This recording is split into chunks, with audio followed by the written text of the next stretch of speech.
నామములో శుభాలు వందనాలు తెలియజేస్తున్నాం. ప్రియులారా, మరి తణుకు పట్టణం నుండి దైవ సేవకులు సుధాకర్ బాబు గారి ఆధ్వర్యంలో మరి ఈ గ్రామానికి రావడం, రాజసువార్త ప్రకటించడానికి దేవుడు మరి దినాన్ని నడిపించినాడు. ప్రతి ఒక్కరు కూడా మీరు ఏ పని చేస్తున్నా కొద్ది మాటలు వినవలసిందిగా కోరి ప్రార్థిస్తున్నాను. ఎందుకంటే ప్రియులారా, 2024 సంవత్సరంలో మనం ప్రవేశించాము. నెలంతా కూడా దేవుడి క్షేమంగాను, మర్యాదగాను, క్రమంగాను అనేక రీతిలుగా మనల్ని కాచి కాపాడి నడిపిస్తున్నారు దేవుడు. ప్రియులారా, మీరు ఏ పనిలో ఉన్న మాటలు ఆలకించండి. ఎందుకంటే మొదటి రాకడ జరిగింది ప్రియులారా, రెండవ రాకడ కూడా జరుగుతూ ఉంది. యేసుప్రభు వారు ముందుగానే చెప్పారు. యేసుప్రభు వారు దేవాలయంలో ప్రవేశించి తన శిష్యులకు సువార్త బోధించిన తర్వాత వారు బయటికి వస్తూ ఉన్నప్పుడు ప్రియులారా, దేవాలయమును చూసి శిష్యులందరూ మాట్లాడుతూ ఉన్నారు, ఆహా, ఈ దేవాలయం చూడండి ఎంత గొప్పగా కట్టబడి ఉన్నదో అని నా ప్రభు వాళ్ళందరూ కూడా మాట్లాడుతూ ఉన్నారు. అలాంటి సమయంలో వారి మాటలన్నీ కూడా ప్రభు విన్నాడు.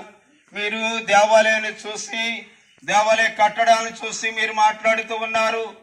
ప్రియమైన వారలారా, ఇదిగో ఒకానొక దినం రాబోతుంది, మనుషుల చేత కట్టబడినవన్నీ కూల్చివేయబడతాయని సెలవిచ్చాడు. నిజమే ప్రభువా, ఎప్పుడు జరుగుతుందని వారందరూ కూడా అడిగారు. ప్రభువా, ఈ రెండవ రాకడ ఎప్పుడు జరుగుతుంది, ఈ సూచనలు ఎప్పుడు జరుగుతాయంటే ముంగుర్తులుగా ఆయన చెబుతా ఉన్నాడు. ఇదిగో రెండవ రాకడ అప్పుడే రాదు. ఎందుకంటే అక్కడక్కడ భూకంపాలు వస్తాయి, రాజ్యం మీదకి రాజ్యము లేస్తుంది. ప్రియులారా, ప్రతి ఒక్కరూ గమనించాలి, ప్రకృతి సంబంధమైనటువంటి విపత్తులు జరుగుతూ ఉంటాయి. అంటే నిజమే ప్రభునందు ప్రియులారా, ప్రకృతి సంబంధమైనటువంటి విపత్తులు ఆయన చెప్పిన మాట ప్రకారంగా జరుగుతూ ఉన్నాయి. మరి మన జరిగిన సంవత్సరం మనం చూస్తే ప్రకృతి సంబంధమైనటువంటి విపత్తు కరోనా వచ్చి అనేక మంది ఈ లోకాన్ని విడిచిన వారిలో ఉన్నారు.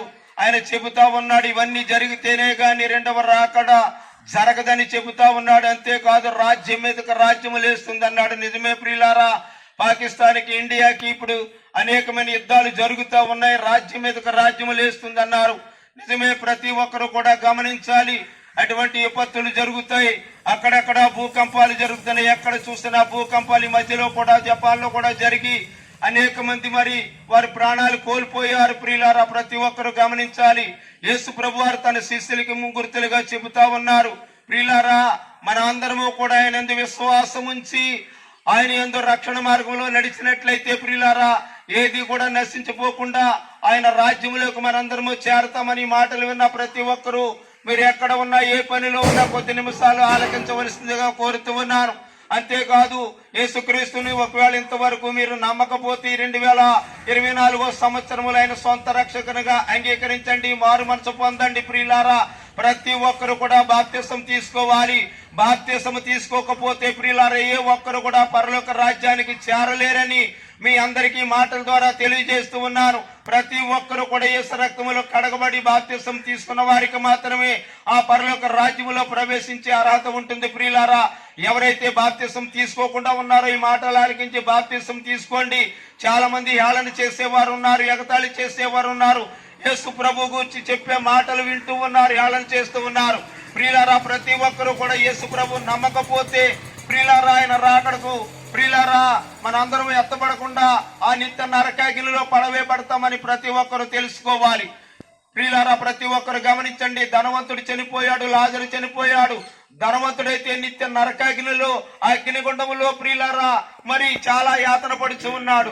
ఇదిగో బేద లాజరు ఆ యజమానుడు తినే ఆ బల్ల మీద రొట్టె ముక్కలు తిని విశ్వాసముతో జీవించాడు కాబట్టి ఇదిగో ప్రియులారా, లాజరు చనిపోగానే దేవదూతలు వచ్చి ఆయన పరలోకానికి తీసుకువెళ్ళాయి అబ్రహాము దగ్గరికి.